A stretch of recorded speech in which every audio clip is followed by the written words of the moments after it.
Hello, everybody, and welcome back to the Brodo Fantasy Football Podcast presented by BrodoFantasy.com and the Fantasy Football by Brodo app, the only tool you need to dominate fantasy football. Like, share, subscribe, download that ish. It's all for free, especially the Brodo Fantasy Football app on Google Play and Apple. Go get that ish. Free, has all the stuff we're going to talk about today, the true matchup ranks, all the good stuff like the true throw value, the exclusive stats. You know what it is. We out here at PsychWardFF, your boy, the Dynasty Dawn, bringing it to you once again. Happy week 4, y'all. Let's get into it right away. We're going to go news and notes real quick while the questions roll in, and then obviously we'll catch up to the questions. Crunch time guarantee. We will answer everything. So let's start it off right away. We got the notes. When actually I'm looking up true matchup ranks. So here we go. Out today, Jimmy G, Odell Beckham Jr. I dropped a pretty Canadian out there. Rashad Bateman out, Zay Jones out, but that doesn't matter. Obviously, that's in your play right now. Treylon Burks and Deshaun Watson with Dorian Thompson-Robinson selected to get his first start of his NFL career. Late round rookie, very athletic for the Browns. Maybe a little bit of streaming appeal there in dynasty leagues. Doubtful today, Eckler, Barkley, Elijah Mitchell, who is presumably out, and Jennings Jawan, I would assume that is also on the 49ers. Jonathan Mingo, questionable, expected to play. Deebo Samuel, Miles Sanders, Hollywood, Justice Hill, Tyler Higbee, and apparently Derek Carr, after the original diagnosis was it might be a season-ending injury and then immediately a multiple-week injury and then didn't practice all week and then is now starting. And active off the injury reports, Jerry Jeudy, Brandon Ayuk coming into play today, Gus Edwards, David Njoku coming into play. Obviously, those last two columns of the expected and active, I think most of those guys are players that you're looking to start unless, you know, you have some better choices, and please get those questions in if you do. We'll come back and talk some more injury as we get along through the thing, as it comes naturally, and we talk about these matchups and these questions. Alejandro in here saying, let's have a day. Joe in here saying, let's do this. And something we were kind of concerned with off stream, so I guess we'll address it right now. RIP Stevenson season. Why reports saying Zeke getting starter reps? I think it's just a lot of like Bill Belichick coachy speak. He's kind of been starter reps anyway, right? Like it's been a pretty annoying split, but not one that has necessarily completely dispels Stevenson's ability as a pass catcher and his upside in PPR leagues and things of that nature. Obviously, moving forward, range of outcomes for rest of season. Again, as we were talking about off air, like it's still so early. And if you go back and look at like who was leading in points per game and point totals in the first 3 weeks of 2022 or 2021 or any year, it's a hilarious list of guys that never stick. And specifically, you look at, you know, some of the guys that finish top 5 or first overall in Jalen Hurts last season, who was like QB 28 after the first 3 weeks. It's something to monitor, but cause for concern, I would say no. Not right now anyway. And again, like if starter reps means it's an 80% opportunity share in that first game and Zeke absolutely smashes it as the Zeke of old with those reps, then yeah, be concerned. But I'm still like pretty comfortable unless there's a massive pivot to start Ramondre Stevenson in most of my lineups. Sure. Stevenson was my hat hanger, so obviously I have a high exposure. I was pretty confident in that.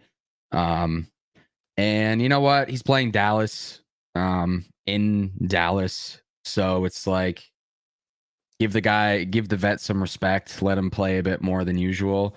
Hopefully it's 1 week thing. Even if he were to get 50% of the reps, it doesn't mean he's going to get 50% of the touches. Even if he does get 50% of the touches, you would expect it to be worse. So far, Ramondre has not been as efficient as last year. However, you know, there's been some tough matchups in there, and I'm coping. So, I'm hoping this is the week. He's still dominating. They haven't had a ton of red zone work, but the red zone work that they have had, he's been dominating those reps, which I did not expect to see. So, hopefully we can see him get one in there. He's on pace for 73 receptions this year, in case anybody cares. I care. That's pretty major. I don't think that's going to change, even if Zeke sees more work. Ramondre, I'm starting everywhere still. That doesn't change. You know, we'll see how the week plays out. On paper, it's not a good matchup for either of them. However, I think the Cowboys are beatable in the run, even though the fantasy points have not suggested that. So we'll see how it goes. But I'm not panicking yet. I was panicking a couple minutes ago, but Matt brought me back down to earth. So now I can think clearly again. We got some homeboys, some regulars in here. Happy week 4, everyone. Yep, happy week 4, all. Much love, much respect. Trevor Valent dropping some shade a little bit. Is Kyle Pitts Tim's worst call of all time? No, because he was a Sam Darnold truther up until he got traded to the 49ers. So that one has to be at least at the top of the list. Joe with his first question of the day. I'm sure we got more coming in from my boy. I have Lockett starting full PPR. He needs one more starter between these names: Garrett Wilson, Adam Thielen, Cortland Sutton, a full PPR. I personally, I'm going to go. Oh shit. I guess it depends. It depends. I feel like Thielen presents a good floor. I know he popped off last week, but that was with Andrew Dalton. And now we have Bryce Young back, which is another injury that we can mention. He's starting this week. So I wouldn't look at last week with regards to Thielen, but Thielen should still be a target hog anyway. They're dealing with, Mingo being injured and stuff like that, which not like that's Miles major, Sanders, but he was playing a shit ton of snaps.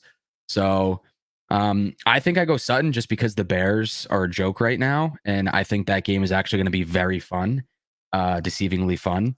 But I don't blame anybody for wanting to start Adam Thielen because it is a plus matchup. It is a revenge game if you're into that kind of narrative and if you think that means anything. So I think it's a coin toss here. I think both Sutton and Thielen will produce. I think there's no way I'm starting Garrett Wilson. I can't do it with the way that things are going right now, which sucks to say. But I'm gonna go Sutton, and if you're on Thielen over Sutton, then I can't fault you there. So, but for me, it's Sutton. You have the positive matchup against Minnesota, who's obviously allowed a ton of passing yards against them, and Kirk Cousins has thrown for a ton of passing yards against other defense as well, keeping pretty fast-paced games. So, yeah, there's some positive upside there. I still like Cortland Sutton because I also think that there's a revenge narrative for Sean Payton coming off of a 50-point loss to the second most points ever scored in the history of the NFL and the most points scored since 1966. So, with that said, I kind of lean Cortland Sutton here as well. There were one touchdown was called back, but should have been 2 touchdowns for Sutton. Still seemed like the favorite. Marvin Mims is supposed to get worked in a little bit more. Yeah, Jerry Jeudy active, but Jerry Jeudy is very much a lower depth of target, needs a high volume to kind of support high upside there. I like Cortland Sutton in this game. I think, there's a sneaky narrative that game could have a lot of points scored for the Broncos in a defense that has looked absolutely horrendous, and Sean Payton kind of trying to prove a point, I think, after what happened last week. Yep. So I'm not going to fault you for the Thielen with positive matchups and the presumed targets as well, but I agree with Bick. I lean Sutton just slightly. Jake from IT, Discord regular, need to from Flex, half PPR.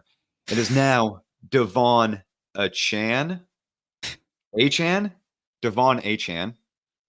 Addison, that would be Jordan, James Conner, Rashad White, and Michael Thomas. So 2 half PPR guys.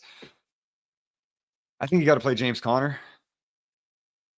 And I think there's a lot of upside in playing. Yeah. I mean, he's not going to get you 50 points, but a Bills matchup, a Bills defense has been really good. Is it all hype? Can you even bench a Chan right now? I mean, the thing is, like Buffalo, I know we have a very small sample size when it comes to, this season and true matchup rank and stuff like that. But Buffalo is the 5th best, 5th most favorable matchup through 3 weeks versus the running back. So, Achane is in a good spot. I told Matt before we went on air, I said, I kind of have to tell every single person that asks about Achane whether or not they should start him, that they should start him. I personally am hesitant. I'm starting him everywhere I have him. You have to. After last week, you have to. You could see he could take one play and it's gone. It's just that I don't think he's going to get some major uptick in volume that people may be expecting. But I agree with Achane and Connor on this one. And I mean that rookie from Miami, man.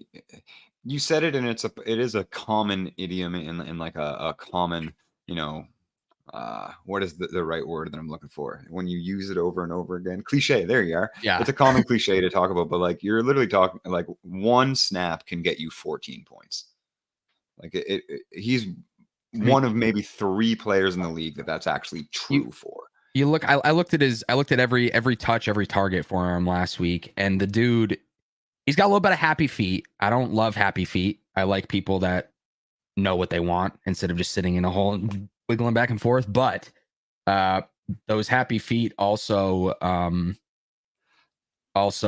made some really fucking good moves last week, and he's obviously an electric player. So that I mean, guys like guys kind of very similar in all honesty, with like really good speed, a little undersized too, but like Lev Bell used to do the same thing where he would just wait and wait and wait, and as soon as guys closed in on him, he exploded. And yeah, Chain seems to have a bit of that now.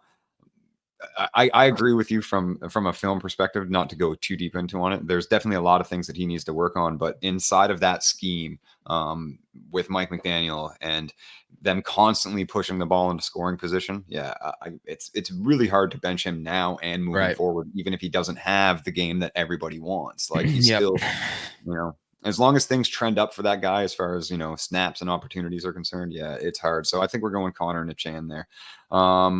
Although I do love me some Jordan Addison. Can't ever forget to mention that. Got a PPR flex question from Charles. Tank Dell, Quentin Johnson, or Jordan Addison? I am going to say, because it was on the Patreon exclusive pod, so I'll give you guys a little in look when we were talking about dynasty values compared to redraft values with Quentin Johnson. And in a similar light, obviously he's got a little bit of insulated value on the dynasty side, but I think people are going to be really shocked and really upset when Josh Palmer once again sees more snaps, more routes, and more target than Quentin Johnson does. And I'm not willing to start Quentin Johnson, who has, 6 receptions for 24 yards on 11 targets this season. He hasn't been anything in what his profile said was positive. And we always knew, if you go back through the heat waves and back through some of the old article archives when we were doing the dynasty profiles, like he was a project player and he had a lot of red flags attached, but sitting behind Keenan Allen and Mike Williams was seemingly a positive thing. Now, obviously getting forced into a higher role, or, without choice, I think the Chargers are going to lean a little bit more on the guy that's more used to the offense and has had incredible production for them when these wide receivers are out. So Tank Dell is probably who I'm leaning on. 2 weeks in a row has led the Houston Texans in targets, even in Nico Collins' big game, where Nico Collins was a wide receiver 6 overall, I believe. Wide receiver 10, and then Tank Dell was wide receiver 6 the following week. But Tank Dell still led the team in targets with 11 that week in week 2, and then obviously week 3, big game, 145. So and he was publicly requested by their current franchise quarterback to be drafted by the team. I think that rapport is just going to continue to build. Yep. Yeah, I'm going Tank Dell too. In a less wordy way. Tank Dell. Fair. I want you to take this one so I can hop in the Discord. I forgot to push the Discord noti. So you help out Alejandro here with a half PPR start one between Kyron, Josh Kelly, and Kamara. I think I'm going to know your answer, but you try to make it a little wordy. Okay. So for me, it is anyone but Josh Kelly, even though he's in a pretty good matchup. And I mean, you drafted Kamara where you drafted him, probably the 6th, 7th round, maybe, knowing he was going to be suspended, but he's a stud. He's going to be in your lineup. I know, the Bucs can be scary against a running back at times. And this year they've been pretty mediocre. I mean, they've been the 18th most favorable matchup, so middle of the pack. But it's Alvin Kamara. I mean, you're not gonna. I would rather have 3 points from Alvin Kamara in my starting lineup than 27 on my bench. So I'm gonna start him here. I do think that Kyron Williams is a viable starter. But with this selection, even in half PPR, I'm going Kamara just because he's been a stud for years now. I know he had a down year last year, but I'm making it wordy because Matt requested it, but it's easily Kamara for me. I needed it. Yeah, I'm leaning a little bit over Kamara as well with these 3 Ks here. Nice. Kamara, obviously, as Vic mentioned, I think you don't overthink it too much. Play him for what you drafted him for, and even in a down year, you're talking about 14.7 PPR points per game. It's just the ceilings are always so high. Kyron Williams kind of showed us who he is without a 2 touchdown ceiling, and that's obviously not sticky. Nor will is it going to get any better for Kyron. I think he's also very much a touchdown dependent and not even necessarily a volume dependent guy, because he's not overly efficient in any category that you look up, nor has he ever been during any point in his career, even when he was breaking out at Notre Dame. He's undersized, he's very slow, and the Rams have kind of been overachieving, in my opinion, as well. You're not going to get 2 touchdowns from Kyron this week. Josh Kelly should not be started in any lineups. I think Josh Kelly is also, like, he's one of the few players where I like Josh Kelly even as a flex play when Austin Eckler is playing, more than I like him when he's the starter. And it's very difficult to explain, but just from a real life football perspective, when Josh Kelly's the only one out there, he's incredibly easy to game plan against, because he's not going to do anything else except for run it between the tackles.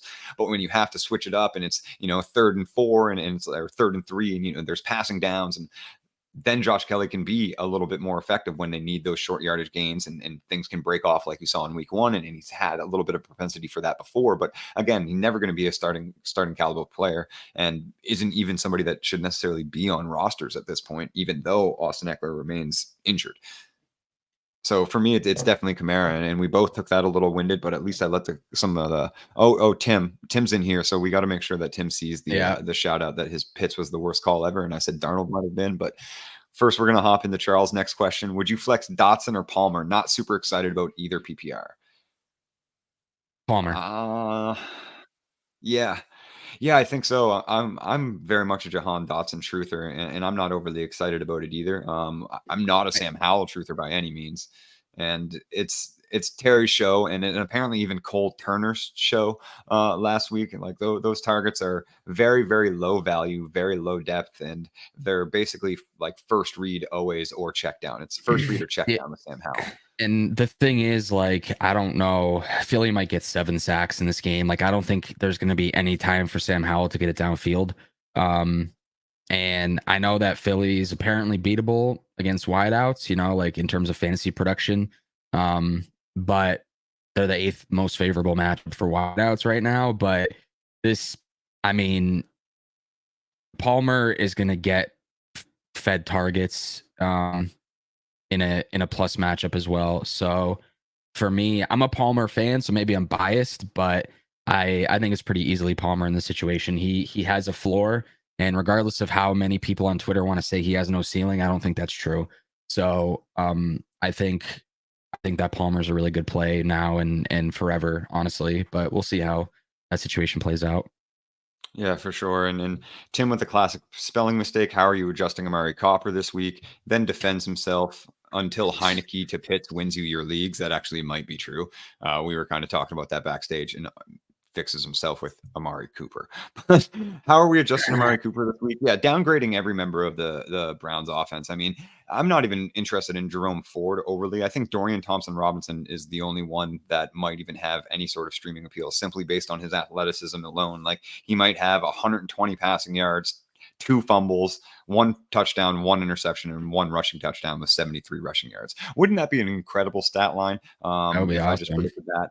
But yeah, that'll also get you like a serviceable fantasy start. Other than that, like 7 different members of the Browns offense took rushing attempts, including 2 from a tight end. They do not trust Jerome Ford. He gained 18 yards on 10 carries. He just salvaged a week with a broken defensive receiving touchdown and, a very short yardage goal line touchdown as well on the ground. So 2 touchdowns. Again, those numbers aren't sticky for a player that is that inefficient. Downgrading the entire offense. Yeah. I should know I'm still starting Amari Cooper if I have him. He's shown in the first few weeks that he's dominating that offense. I understand that Elijah Moore is getting a ton of work as well. It's just that his work is much different than Amari Cooper's. He's not really seeing stuff downfield. At least not last week, I guess a bit more in weeks 1 and 2, but we don't know what to expect, how it's going to be different. But normally a backup comes in, the synopsis is I'm going to get the ball to my top playmaker, and so far that has been Amari Cooper. So I will downgrade him. I don't think it's super significant personally. just because Watson hasn't really played well anyway. Yeah, I mean, that's But true. Yeah, it's like, what are we um, downgrading from? Bad right. to And a little bit worse. yeah, and Baltimore is a pretty solid matchup for wideouts anyway. So, if you have Cooper, start him. In my opinion, but obviously we don't really know what to expect. We've only seen DTR in the preseason, so yeah. But I'm not benching him. Yeah, I think you kind of have to start Cooper, but again, I think we both agree that that offense is probably going to function at a little bit of a lower pace, and I mean, not as though they've been functioning well at all anyway. But Adrian in here, start 2 PPR, Tutu Atwell, Javonte Williams, Jerry Judy, Tank Dell. So start 2. I'm gonna go. Oh man, I think I'm leaning Tank Dell for all the reasons that we mentioned. I hope you're still in here. Led the team in targets for the last 2 weeks. Has developed a really good rapport with CJ Stroud. CJ is also passing at a pretty frenetic pace for a rookie. You're talking about 47, 44, and then 30 pass attempts in his first 3 games. He's also one of the first rookies to have 300 combined yards on average in his first 3 contests. So that's rushing and passing combined average yards, right? The only other 2 are Cam Newton and Justin Herbert. So he's performing actually well above expectations, I think, especially within that offense. And the fact that they've opened it up so early for him and he's performing that well says a lot. And I think Tank Dell is going to be a really big part of that moving forward and forever for that matter. Obviously, just a rookie. Javonte Williams is kind of who I'm leaning to the most here. Out of Jerry Judy and Tutu Atwell, and that also comes into a little bit of what we were talking about earlier, where I think that Broncos and Bears hand could be steadily sneaky for the Broncos players, and maybe Justin Fields, as the Broncos defense hasn't looked very good at all. But it's very, very rare that a team comes in as like 6-point favorites after losing a game by 50 points to a team that put up 70. So I think Javonte Williams could see, I mean, he has been seeing a lot of work and a lot of opportunity share regardless.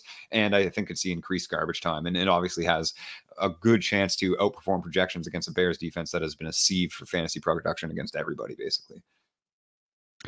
Yeah, my 2 players were Tank Dell and Javonte Williams, so I'm glad I don't have to spit any bars. Honestly, pretty good situation to be in. Like, these are all viable starters on a lot of rosters, so good on you for constructing this team. But yeah, I would agree. Tank Dell is the must start, and then Javonte Williams is pretty up there with how weak that Chicago run defense has been. Number 1 in true matchup rank to the running back this year so far through 3 games. So definitely been, and part of that is because teams get up on them early, and then you got to run the clock out, and they can't stop that from happening either. Tim asks running prowess. Oh, skipped it. Got a new question in, but Tim asks running prowess of DTR effect, downgrading Ford. Yeah, downgrading Ford anyway. Like, what I was really unimpressed with everything that I saw last week. Now, I still think he's obviously a serviceable flex player, but like, I drafted him in best ball, like a league winning asset for the worst case scenario. And obviously I never wanted to see that come in, but that's why you draft guys like that, because you know that the offense is going to function with usually 1 back. Now they signed Kareem Hunt right away, who had a decent enough opportunity share with only like 4 days of preparation before the game started. And they slotted him right into the lineup right away. Again, 7 rushing attempts from different players that weren't named Jerome Ford is also pretty crazy. That shows a major lack of confidence in that guy, in my opinion, from the coaching staff. So he's not somebody that I feel really good about. Yeah, you can slide him in as a flex because, again, he showed that he's who they went to when they were inside of scoring range, and he's who got the goal line carry. So that may happen again, but also how often are we expecting them to get into scoring range? And DTR taking a lot of those extra volume snaps anyway away, then yeah, definitely downgrading Jerome Ford. And kind of leaning into that further is Tyler Olmeyer. Yeah, okay, I think I got that. Tyler Olmeyer asking pick 2, Jerome Ford, Isaiah Pacheco, Miles Sanders. Sanders, reminder for everybody listening who didn't catch the injury portion, is expected to play. Absolutely. Had limited practices this week, but is coming in with a groin injury. I put in my notes that given the matchup and I try not to predict game scripts because you never know, but Chiefs versus Jets, you probably can figure what direction that's going to go tonight. I would say Pacheco, you're starting in that situation, just because he should be in a positive game script. He's in a high powered offense, so any piece of that offense has value, unless you're a wide receiver, I guess. But so I'm starting Pacheco for sure, and I don't love Sanders being injured, but He's playing Minnesota, and Minnesota can't stop a single thing. So I probably go Miles Sanders here. I mean, he's been getting receiving volume, which is phenomenal to see. Just like back in his rookie year, they said they were going to get him those touches, and they have done that. Even if his rushing share is down a bit. So, yeah, I'm probably going Miles Sanders and Isaiah Pacheco on this one. Like you were saying, I think Ford finding the end zone is what can save you there, but I prefer not to try to predict very unsticky stats such as that. So, yeah, I'm going Sanders and Pacheco. Final answer. Yeah, I'm going to agree with you there. I'll lean into it a little further and say, like, I think I like the garbage time upside that Pacheco presents as a touchdown scorer more than I like the playing from behind touchdown upside that Ford presents on the Browns, who could potentially allow this game to get out of hand with DTR as the starter. Miles Sanders, yeah, groin injury. Yes, been a little bit disappointing, but I still think you're going to get an RB2 floor there. And that's obviously serviceable for a week when you're chasing that upside from Ford being dependent on touchdowns. Alejandro hopping in with another question. Full PPR start one between James Cook, Raheem Mostert, Alvin Kamara, Josh Palmer, and Zay Flowers. Start one. That is an embarrassment of riches, my friend. Alejandro's had some pretty crazy teams in the past. This is what happens when you tune into Brodo, I guess. You get the best teams in the league, but I think I'm going to lean Alvin Kamara. Is that crazy? You can say Mostert or Cook if you want to, because it's a pretty big opportunity share, and the Dolphins defense may be a little bit holy shit. Beatable. Okay.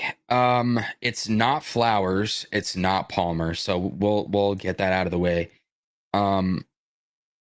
Yeah, like I was saying before. Shit, dude.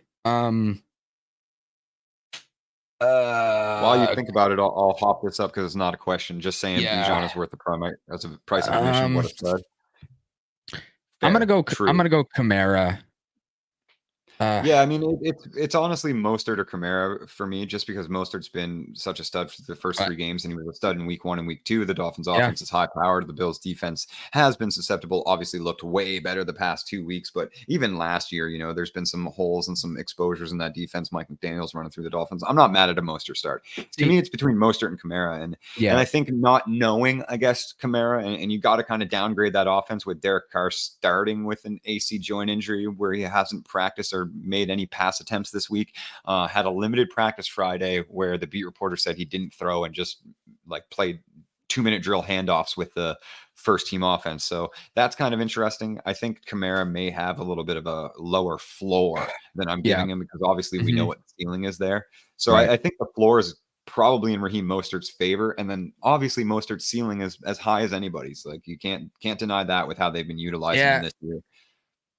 You know what? I'm reeling it back in. No, because I want to stay Kamara too, but I'm trying to play I think Mostert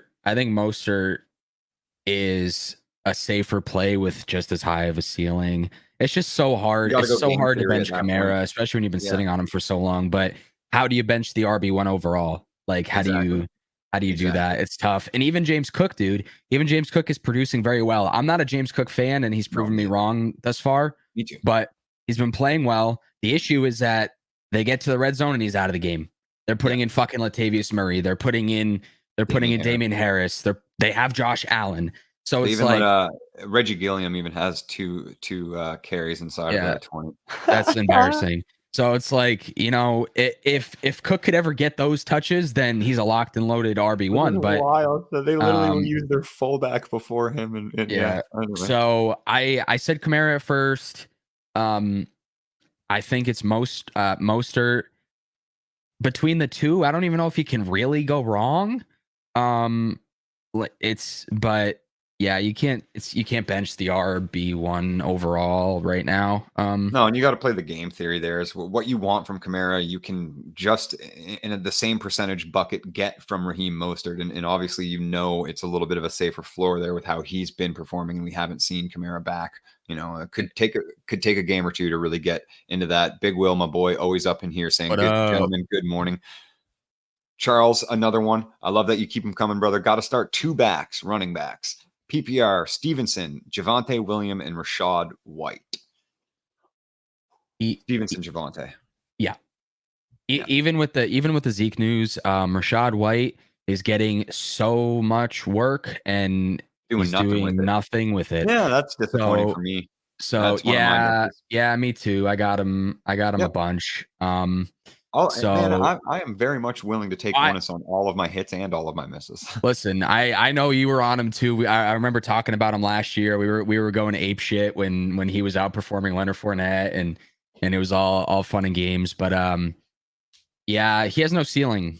Like especially against New Orleans. Fuck that, dude. Fuck that. Yeah, I refuse. If it's ever a running back versus New Orleans, normally I'm leaning towards the bench.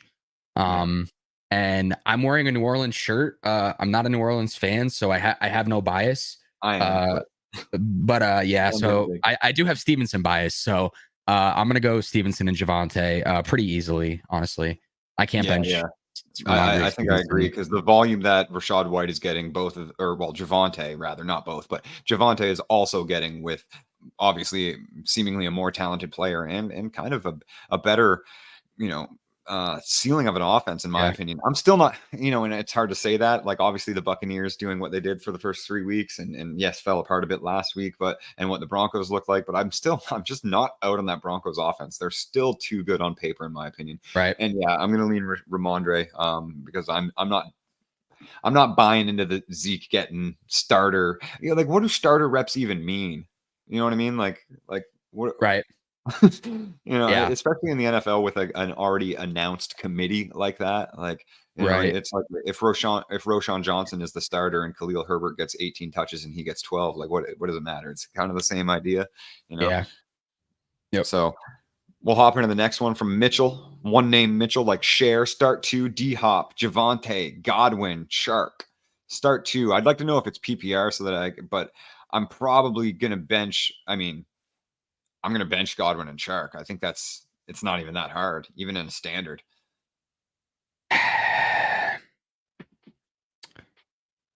I just bench D-Hop and then we'll move on. Yeah. So Javonte, you got to start. I say it because I'm benching D-Hop where I have him. But I haven't paid attention to Chris Godwin. Maybe I shouldn't be saying that on air. I don't know how he's been because I haven't seen much about him. I'm sure he's been like 5 for 50 every week, just because that's what he fucking does. So I'm probably not going there. Honestly, for me, it's between Chark and D-Hop, which is probably goofy. So I guess you can start Javonte and D-Hop in this situation. D-Hop is starting Javonte and Godwin. It's just Godwin's not been.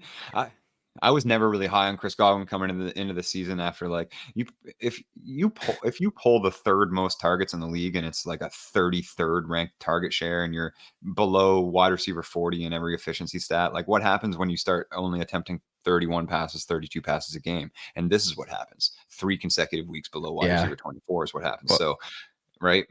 It seemed obvious to me, but with that said, like, it's not like anything's going any better in Tennessee when it comes to their passing offense. So I think you're going to get 5 for 50 probably. And you're talking about a PPR league that gets you 10. You're talking standard that gets you 5. If D-Hop goes 4 for 59, like it's, not that big of a difference. And that's kind of what he's been looking like too. I think Javonte is the must start out of this group. And then Godwin probably is where I'm leaning for that PPR formats. I'm going to go. I don't know. I don't like starting D-Hop, but I don't like the other options, honestly. So I guess where they playing? They're playing Cincinnati. I don't love that. I've dropped the Jaguars D versus Atlanta to pick up Cincinnati against Tennessee in London, man. Come on. Because Tennessee's abysmal. It does it, whatever. But if this were, I'm going to do D-Hop and Javonte. That's what I'm going to do. Godwin, fuck Chris Godwin. I don't like his. I know, but it's Evans versus Lattimore. So we know how that shit goes. He's probably going to be out of the game a quarter in for fighting. But this is a tough one, dude. This is tough. It's not a fun situation. If you want to have big ass fucking balls, then I would go Javonte and Chark personally. But You gotta be in a comfortable spot in your matchup to do that, or you gotta be chasing. If it's a tight thing, then I'm not starting Chark. But against Minnesota, Like Chark has big playability. We've seen him this year have big plays last week. and produce. And I know that was Andrew Dalton. But I don't know. I'm gonna go D Hop and Javonte. I don't feel good about it. For me, I don't think there's any world where I go Godwin and Javonte. So if you want to go floor, it's D Hop. If you want to go ceiling, for me, it's Chark. And I know that might sound crazy, but you put it in the selection, so you got to be thinking about it too. So depends what you're going for on this one. Fact. All right, we got another one coming in from Tim. Oh, never mind. That's the one I skipped ahead to say Bijan was a start sit. So next one up is from Big Will, my boy, PPR Flex, JSN, Elijah Moore, Khalil Herbert, Dalvin Cook, or Juju Smith-Schuster. Oh, I'm gonna go Elijah Moore, even with DTR. Really? Yeah, I'm gonna go with Khalil. I don't want any piece of that Bears offense. It's a 50-50 split in a horrible, terrible offense. I know what the Broncos just let up last week. And that's just not, it's got to regress, obviously. And I think they're going to regress seriously. They have to bounce back. This has to be a statement game for them. So I'm not starting Khalil Herbert. I can't take his 12 touches in a horrible offense. Well, then if we're going wide receivers here, because obviously we're not starting Dalvin Cook or Juju, I'm leaning JSN over Elijah. Yeah. For sure, though. I'm probably downgrading that Browns offense more than maybe necessary, but Elijah was in an absolute smash spot last week to dominate with the easiest matchup against the Titans, and that didn't occur. So yeah, I'm not going to feel any better in a worse matchup with a 7th round quarterback. Yeah, I mean, I don't blame you. I'm gonna hold steady. JSN's gonna pull like 4 for 40. I'm gonna hold steady on Elijah Moore just because JSN has done literally fucking nothing. He's 4 for 40. He's Mr. like 4 for 40, man. That's like his calling card right now. Is it playing the Willie Snead role? Is it? I thought he was like, he might be a little lower, but he's gone 3 for 13, 5 for 34, and 1 for 10. So I'm not taking that. All right. I'm not starting that. Yeah, that's fair. I'm just not doing it right now. I mean, it's Monday Night Football against the Giants. So, maybe you could go for it. I'm just going Elijah Moore, hoping that the offense funnels through Amari Cooper and Elijah Moore. It is risky, but I don't like any of these options. I'm sorry that you're in this situation, but at least it's just a flex. So I'm leaning Elijah Moore on this one. All right. I'll concede to you. Elijah Moore. Charles Kearney, another one. Defensive special teams question. Run with the Saints or sub in the Bengals. I'm going to play the Saints defense this week. Saints. Yeah. I mean, although you were rolling Bengals D against the Titans, I understand the positive matchup, but I think there's just as much positivity there against Baker Mayfield. Yeah, the Saints aren't available, or else I would pick up the Saints. So. Yeah. Agreed with Pulse. Baker only has eyes for Evans. Last one, full PPR. Start 1 for my RB2 and 1 for my flex. Steven Season, Mostert, Rashad White, Josh Kelly, Elijah Moore, or get crazy and start Wan'Dale Robinson. 5 targets on 20% snaps. This breakout's coming soon. Whew, there's a lot of names here, so I read that quick. Full PPR. Start 1 for RB2 and 1 for flex. So pick 2 of Stevenson, Mostert. Yeah, you start Mostert for sure. You bench Josh Kelly. You bench Elijah. Yeah, Mostert, Stevenson. Yep. I don't get that crazy with Wan'Dale. Not yet. The Seahawks secondary is nasty, bro. Yeah. I mean, there's a case to be made for Rashad White, but once again, it's a Tampa Bay Buccaneers running back versus a New Orleans Saints defense. I bench him. Yeah. I think I'm gonna still lean Stevenson here. The next closest, obviously, rank him out would be like Mostert, Stevenson, White, Moore, Kelly last, and then Robinson. I'm not getting that crazy yet. Need to see a little bit more. Snap shares and targets like that aren't necessarily sticky. That's what Kadarius Toney did on that offense, if you don't remember. Another PPR flex decision. I might have skipped one. No, I think it went Alejandro right. Yep. Another PPR flex decision for Big Will. Pick one. Man, Will, these lineups, brother. I'm just Matt Breida, Antonio Gibson, Rashawn Johnson, Josh Downs, who did, by the way, lead the team in targets. But Michael Pittman is also the only receiver in the NFL that has at least 8 receptions in 3 games. So with Richardson back, I downgrade Downs. Just Baker's because, definitely a slot lover. Yeah. yeah. So, And Anthony but Richardson can seemingly only throw to the right side of the field. If you look at his next gen targets right yeah, now, I think there's been 4 out of all of his pass attempts have been to the left side of the field, and all of the other ones are to the right. There's not even much middle work going with him right now. So he's very much a one read guy, and that's the side of Michael Pittman plays on. What are you thinking here? I would like to hear your thoughts before I say mine. I'm probably not going to go Matt Breida, and I think Antonio Gibson is quickly losing utility within that offense. I mean, the kid had another fumble last week and lost it. Like, I think that's just it. Like, I don't think like Ron Rivera is literally trying to give him as many opportunities as possible, and he just keeps like degrading his team with those opportunities. I might lean Roshan. I might, and you already didn't want Khalil, but I'm still going Roshan here. I think that Broncos defense and that Bears offense are gonna. It's like the unmovable force and the unstoppable object, or whatever the inverse is. Like neither one of them are moving. One of them has to break eventually, and either way, like they're gonna have to lean on some running backs to help with that. And Roshan seems to be the pass catcher right now. Yeah. I mean, I looked at the work that they're getting, Roshan versus Khalil Herbert. They're getting the exact same fucking thing. Yeah. But when your options are what we're looking at right now, I can vouch for Roshan Johnson. I think Matt Breida is interesting just because historically Seattle is not great versus the running back position. And very true. This year, they're the 11th most favorable matchup through the first 3 weeks. So, it's more favorable than not for Matt Breida. It's just that he was, against his work last week was not great. He just happened to fall into the end zone. There was a bit of a rotating door there. So Roshan Johnson is going to give you 12 touches probably. And that's the most that any of these players will provide. So I'd probably go Roshan as well. Yeah, and I think I would even put Josh Downs a little bit of a sprinkle ahead of Breida there, but I think everything agreed with Bick there. Mega Brick in with the next question. Let me click. All right, full PPR 3.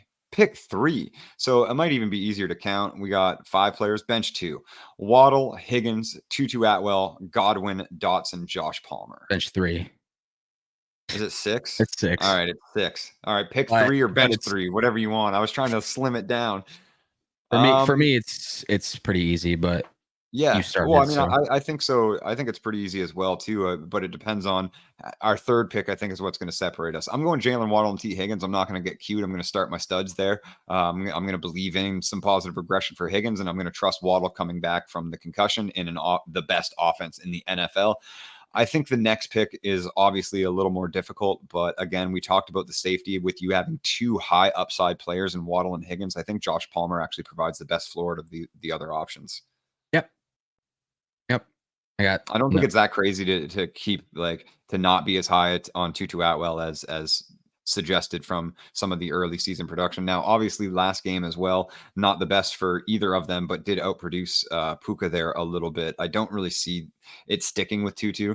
If you need more of the, I guess you could call it upside play because he's got big play propensity, then maybe Atwell, but you're already covering that basis with Higgins and Waddle. It depends on what your scores are looking like heading into the afternoon, but I'm going to go Waddle, Higgins, and Josh Palmer. Might be a little bit crazy, but I don't think so. I mean, that's what I thought it immediately, and maybe I'm just discounting Tutu more than I should be. He has been great, but I think I am. But I just think Palmer's just a plug and play wide receiver 3 until we see Quentin Johnson maybe break out and get a role.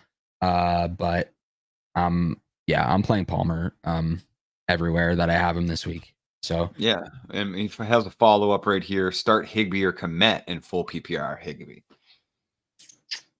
Yeah, I guess. Yeah, It's not a great option, but I think Higbee's the.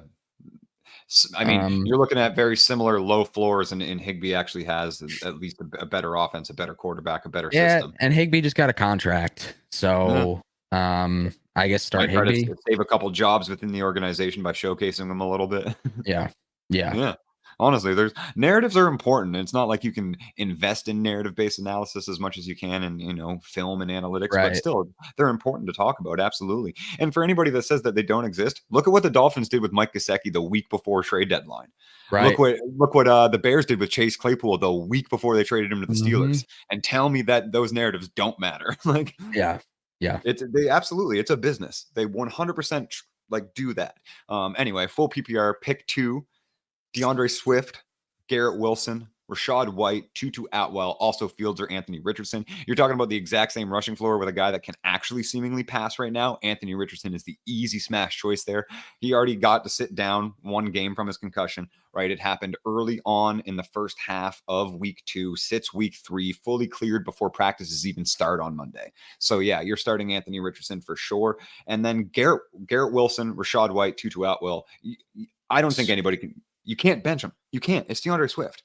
It's why DeAndre Swift has always been DeAndre Swift.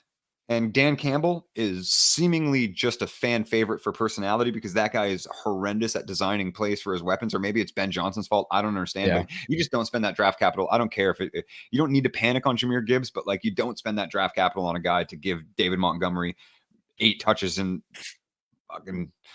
For what it's worth, I can't even talk. I'm getting so flustered. But that offensive line is so good. You could put any running back there. You could get 17 touchdowns from, I don't know, maybe Jamal Williams or something. Yeah. So I'm starting Swift. Yes. And call me crazy, Tutu Atwell, because we got to start 2. Yep. I like the volume with Rachaad White. I do. It's just that, like we said before, he's not doing enough with it, and now he's in a pretty tough spot. So I haven't benched, in all the places. I have him in 2 or 3 leagues, and I haven't benched in all of them. Tutu Atwell has been nothing but productive. So I'm gonna go Swift and Tutu Atwell, and vouch for Richardson as well. And not to go on a tangent that has nothing to do with this, but for anyone listening that has Jahmyr Gibbs or doesn't, I'm holding and I'm buying. I'm not selling Jahmyr Gibbs right now. You cannot sell him for what he's worth if something were to happen to Montgomery, as we saw. He did have 17 carries in that game. He didn't pop off or anything, but the usage was awesome. And even though he's not getting a shit ton of work, he's still producing a high enough floor with the limited work that he is getting because of his receiving prowess. So give it time. Take a deep fucking breath. We're only a quarter of the way through the season. I'm not at all giving up on Jahmyr Gibbs. If he doesn't turn out to be what we want him to be, so be it. But I am either holding or buying in that situation. I'm talking redraft here. Dynasty, always buying. There's only 6 running backs after 3 weeks that have a higher combined rush percentage and target share than Jahmyr Gibbs. So, a kitten. Crunch time kittens. Yes. Also crunch time guarantee. You get to see our cats. And so I mean, I'm definitely a little flustered about it. Just frustrated more with Dan Campbell, but not really panicking about Jahmyr Gibbs, I guess, is more so what I'm trying to get at there. Yeah. The next one coming in, we got Nick Doso, PPR, Gabe Davis or Miles Sanders. I'm gonna go Gabe Davis here. Yeah, I can't believe I'm saying it, but I agree with you. Yeah. Well, I mean, I believe that I'm agreeing with you. I agree with you a lot. But what I'm saying is I can't believe that I'm agreeing on Gabe Davis just because of how blah he was last year. But he's done some big stuff already this year. It feels like maybe this is the year. And in this matchup with the Dolphins, they're gonna have to put up points. So it's gonna be we gotta expect some shots, some big plays, and that's who Josh Allen's gonna go to. So especially with Miles Sanders nursing the groin injury. I'm going Gabe Davis in this one as well. Yeah, and to retrocede a little bit, there are some players that I prefer Miles over this week in certain flex positions, but again, that's kind of an injury that could progress and worsen immediately after the first couple plays. And then, so that is to be taken into consideration. Still like Sanders in a vacuum, but I like Gabe Davis's ceiling in this game for sure. Mega Brick back in with another one. Full PPR, 12-man league. This is a trade question. He was offered Sutton plus Javonte Williams for Jalen Waddle. Who wins? What side do you prefer? I think I like considering redraft trades, I'm really, really tough to break my dynasty brain on these. I think the depth of Sutton and Javonte is definitely like a good thing to have, but I'm always going to go for the kill two birds with one stone. If Sutton's not somebody that I don't see me starting him every single week. So I'm going for somebody that I will start every single week. And that's Jalen Waddle. And you can easily replace running back production in redraft leagues. Yeah. So yeah, Jalen Waddle is who I prefer on that side. I think Agreed. The Waddle side wins that trade. Mm-hmm. I'm skipping them again. Sorry, my bad, Benjamin. We'll get to you in just a moment. You're only 2 questions away, my friend. We got 10 minutes left, so keep these questions coming in hot. I got a few more in the chat. We'll talk about sleepers and busts for you guys if you're still sticking around. Obviously, again, crunch time guarantee. Always answer all the questions, so please keep them coming quick. Nick Doso, 6-point passing TD. Justin Fields or CJ Stroud. The fact that it actually is 6 points would make me lean over CJ Stroud, even in like a smaller vacuum, but you could make it 4-point passing TD and 8-point rushing touchdowns, and I'm going to go with CJ Stroud. That's funny. Yeah, I would go CJ Stroud here as well. Yeah, I mean, genuinely, like Fields is averaging 23 rushing yards a game and has no rushing touchdowns this season. I'm good. Yeah, it sucks. I was hoping we would see growth. Oh, I'm heavily invested. It's pretty terrible, especially like obviously being the dynasty guy again to talk about kind of the fallback on that trade. There is like Fields was horrendously cheap after the rookie season where he wasn't the starter for the full season. Mm-hmm. So yeah, I'm heavily invested, and there's no really recovering from those investments. Right. You're trading well below investment value, and obviously super flex quarterbacks are next to impossible to replace. Yeah, and Houston simply cannot run the football. They have to throw if they want to compete. It's been abysmal. One, because their offensive line is garbage. A lot of pass attempts. Two, because Dameon Pierce sucks, and I don't like to be happy about people's downfall and people not performing well, because I'm sure he's a great person. I mean, I'm not sure, but I'm sure he's a fine person. And don't be so sure when it comes to NFL players. But I know. But it's like, I wasn't a fan. People are buying so hard this year and last year, and his volume was great last year, and he was doing good stuff with it. But mediocre stuff with good volume. But now it's just like, I'm so glad I faded him. I have 0% in best ball. I don't have him anywhere in redraft. I don't have him in dynasty. I have him fucking nowhere. So, 0% exposure essentially. Yeah. Awesome. Yeah. I just watched Jonnu Smith catch a 40-yard pass because, it's excellent. Because Kyle Pitts is dead.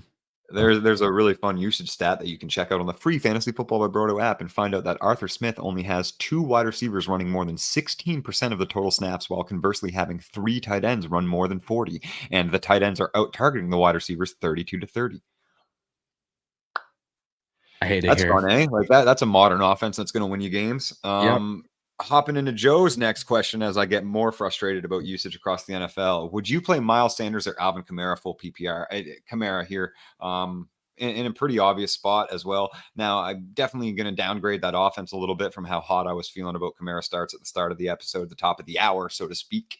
But Kamara is definitely somebody that I got to get in my lineups. And a guy like Miles Sanders would probably be that base point lineup where I really like Miles Sanders rest of the season. And I think that offense is going to only progress as Bryce Young gets better, and they are in the market for a wide receiver, and hopefully things do kind of line up there. Yeah, I know they could have just drafted one.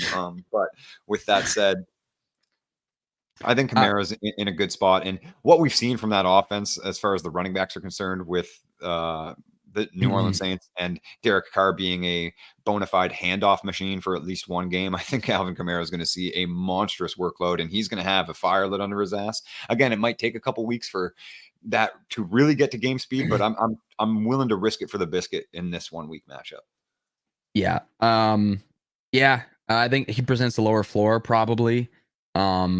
But I'm willing to risk that for the higher ceiling that Kamara provides. I mean, we know who he is. We know what he does. He's Alvin fucking Kamara. So yeah, I'm putting him in the lineup for sure. Facts. Benjamin Hare with our last posted one of the day. And then I got a guy I really want to talk about. So even if there is a couple more questions, I'm going to ramble on about a sleeper bust, maybe go a minute or two past the hour. So guys, keep them coming. And then I'll do a promo and we'll hop out and set our own lineups. But Benjamin Hare, just want to get a feel for DTR. How do you guys feel about Jerome Ford? Two different leagues, though. Both half PPR. One has Ford, DJ Moore, and Roshan. Another league has Ford, Najee, Nico, and Josh Palmer. I'm going to start Nico Collins in that second league, but I will tell you that, at the start of the episode, we had a few of these questions rolling in. Obviously, a hot topic with the Browns offense today, with Deshaun Watson not playing, DTR getting his first start, being a more athletic quarterback, not really being a good passer. I think you can downgrade Jerome Ford because the touchdowns are what saved a horrendously inefficient week. Total would have gotten you in PPR formats, full PPR, I think it would be 5.6 and 1.8. So we're looking at 7.4 points without those touchdowns. Those touchdowns aren't sticky and are probably reduced in chances with DTR at quarterback. I feel much more hesitant starting DJ Moore or Roshan Johnson in any format. But I think Nico Collins is a pretty safe play. A little bit of aggression in week 3, but he's a stud. Week 1 stud game, week 2 stud game, showed all the stud attributes to close out the season last year. Obviously, Stroud has an affinity for passing. I think he's a very safe play over a guy like Najee Harris, over a guy like Jerome Ford. And I love the floor of Josh Palmer here this week. I think he's a very safe play, but I still probably favor Nico Collins a little bit. First one I want you to tackle because I'm leaning DJ, but I want to hear your thoughts. I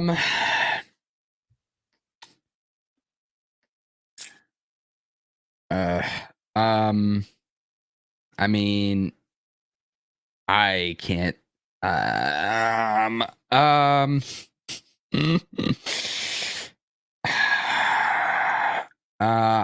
gonna go. I would go Roshan Johnson. And maybe it should be Jerome Ford. I don't think it's DJ Moore. I'm so jaded by that team. And I know, I know Surtain got cooked last week. But he's still elite. I have to assume he's going to be around DJ Moore more often than not. If I had to ballpark it, I could be wrong. I'm not a big wide receiver cornerback matchup kind of guy. But normally, if you see the obvious number one receiver on a team, it's a fair assumption that the top corner will be in their vicinity. So I can't really play DJ Moore, especially with the way Fields has been playing. It's just so sad to see. And then it's like Ford, you're banking on a score, and I don't know. His usage was not as high as I had thought it was going to be last week already. I don't think it gets better. So I guess Roshan, but it's just generally a gross situation to be in. So I would temper expectations with literally every single play. If you're chasing a score, it's probably Jerome Ford. And I think Roshan Johnson presents the best floor. He's been pretty effective with his touches. So sure. I'd probably go Roshan Johnson in this situation, unless you're trying to work up a touchdown and then maybe Jerome Ford. But I think Roshan Johnson for me, especially in half PPR. I think I still will lean DJ Moore, but to each their own. And I completely understand the coldness on that Bears offense, but I'm going to give it one more week. And we did see positive. He's got Gabe Davis in the first one, so we're going to start Gabe Davis, right? Yeah. Oh, yeah. Okay. Start Gabe Davis. I mean, wow. All of that time just to find out that Gabe is the starter. Excellent. But there's a guy that we haven't talked about that I'm going to force out because the Sleeper Bust article is absolutely fire. It drops every week for the Brodo Fantasy team. Gives you like a good look at guys that are overranked in ECR or potentially, overstarted in rostership on Yahoo Leagues, things of that nature. And the guy that we didn't talk about in the Cleveland Browns is David Njoku. And he's done absolutely nothing this season, especially to earn a week 4 expert consensus rating of tight end 12 and half PPR scoring. There's no way he's putting up a tight end 1 finish this week. No way. I really don't think that's happening. Averaging a menial 4.7 half PPR points per game, tight end 29 and 258th player overall in fantasy. And we're giving him a tight end 12 ranking entering the season. I think it's foolish to think he's a fringe tight end 1. And going further into that, they're playing the Ravens, and the Ravens defense has some holes in the secondary. They've definitely battled some injuries up front and don't have the same pass rush that they entered the season with, things of that nature, sure. But average 2.8 points per game to tight ends. That's obviously 32nd last place, minus 67.7 below the expected average of fantasy production to the position this season in true matchup rank, which also you can find at Proto Fantasy. So David Njoku is actually like the number one de facto decline of that offense. My boy Clinton here, he says he is the superior McLean brother, and I completely agree. Although you can't trust a redhead. My bad, gents. Appreciate it though. No, man, I'm glad we could get the breakdown in for you. Keep all the questions coming. Again, there's nothing. We answered them all. No such thing as a stupid question. We got to talk about DTR anyway. Hot topic, that Cleveland Brown offense today. So keep those ones coming, man. Much love, much respect. And one last one, I think, before we get more in here, or before we get going out of here. Andrew Croucher in full PPR. Pick 2, Tyler Lockett, Nico Collins, George Pickens. Lockett Monday Night Football. I like Lockett here. That's my must start. Collins, Pickens. I might lean Nico. Yeah, I'm leaning Nico. That one's a lot closer for me, though. I think George Pickens just presented. Go ahead. Oh, no, you finish your thought. I was being rude. No, I think George Pickens has just presented a pretty good matchup right now and definitely has shown a little bit of a higher ceiling with a forced upon target share. Nico Collins, though, I'm not too worried about a 1-game regression from all the positive things that he's shown us this year and the end of last season. Yeah, that's fair. I do think it's tough, but yeah, I'm gonna go Nico Collins as well. I don't like sitting Pickens just because like he is that one play guy. Like, no separation, but he doesn't need it. No, seemingly. Yeah, that's why I wanted to give a little bit of credence to how much better his floor has gotten. Like his big playability is really good, but they both have big playability, except Nico Collins is more reliable, in my opinion. Is it even crazy to say in the better offense as well? Like, I don't think so. Yeah, that's valid. So definitely the better passing offense. That's undeniable. Yeah. So yeah, I can vouch for Nico Collins. Lock it for sure. I can't really. Yeah, you got to lock it in. I mean, he's done nothing to give you a reason really to bench him. Yeah. So I'm lock it in. That takes us right to the time. We're a little, I mean, not early, actually, we're a little late, but we've been running some late ones yesterday, or the last couple of weeks rather, because guys know we're going to answer all your questions. So if you got them, I'm going to answer them. Much love, much respect from us today. You know where to find us at Broto Fantasy on Twitter, X, whatever you call it, Instagram, all the social medias. You can get them. I'm at PsychWardFF. Go to brotofantasy.com. Go to patreon.com/brotofantasy to get all up in the Discord for as little as $3 a month. Get some of these questions answered early with that mailbag episode that we do midweek that you can only get in the Discord. And obviously it gives you lots of extra access to stuff like, Broto leagues, prizes, and things of that nature. Dynasty access to me so I can audit your teams for you, help you get those championships. Again, thanks for tuning in. We'll catch you next week. As always, same bad time, same Matt channel. Crunch time live.